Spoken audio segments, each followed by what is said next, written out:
அன்பு நண்பர்களே, அனைவருக்கும் அன்னை சமையல் உமாவின் அன்பான வணக்கங்கள். இன்றைக்கி அன்னை சமையலில் பார்க்க போகிறது சேனக்கிழங்கு வறுவல். வாங்க எப்படி செய்கிறதுன்னு பார்க்கலாம்.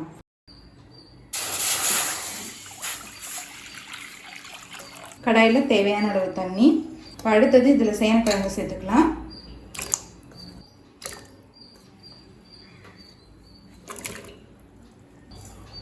தேவையான அளவு உப்பு,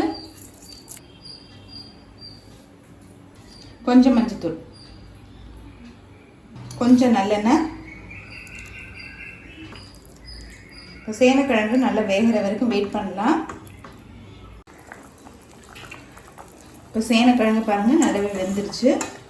இதுக்கு மேலே இருந்ததுன்னா குழஞ்சி போயிடும். இப்போ இதை எடுத்து தனியாக வச்சிடலாம்.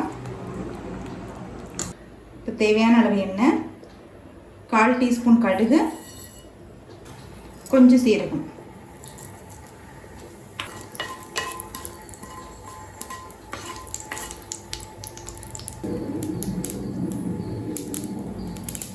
கொஞ்சம் கருவேப்பிலை.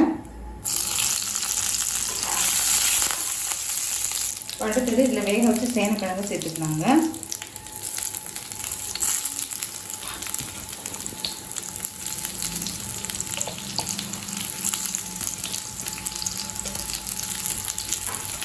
கொஞ்சமாக இஞ்சி பூண்டு விழுது,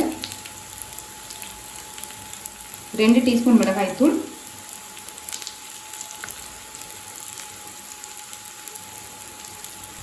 கொஞ்சமாக மிளகுத்தூள், கொஞ்சம் உப்பு,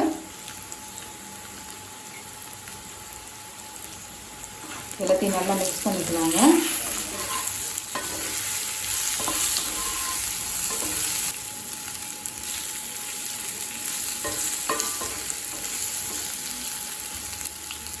ரொம்ப கிளறிட்டே இருந்தீங்கன்னா குழஞ்சி போயிடும். ஒரு 5 நிமிஷம் நம்ம ஸ்லோலே வச்சிடலாங்க.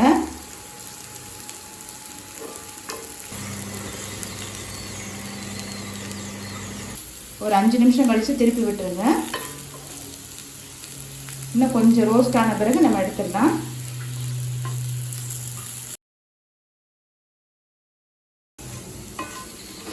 இப்போ 5 நிமிஷம் ஆயிடுச்சுங்க. இப்போ சேனக்கிழங்க பாருங்கள் நல்லாவே மொறுமொறுன்னு ஆயிடுச்சு. இப்போ சேனக்கிழங்கு வறுவல் ரெடி ஆயிடுச்சு. நம்ம சர்வ் பண்ணிடலாம். ரெசிபியை ட்ரை பண்ணி பாருங்கள், கண்டிப்பாக உங்களுக்கே பிடிக்கும். ரெசிபி பிடிச்சிருந்ததுன்னா வீடியோவை லைக் பண்ணுங்கள், கமெண்ட் பண்ணுங்கள், ஷேர் பண்ணுங்கள். இது வரைக்கும் அன்னை சமையல் சேனலை சப்ஸ்கிரைப் பண்ணலன்னா சப்ஸ்கிரைப் பண்ணுங்கள். தேங்க்யூ.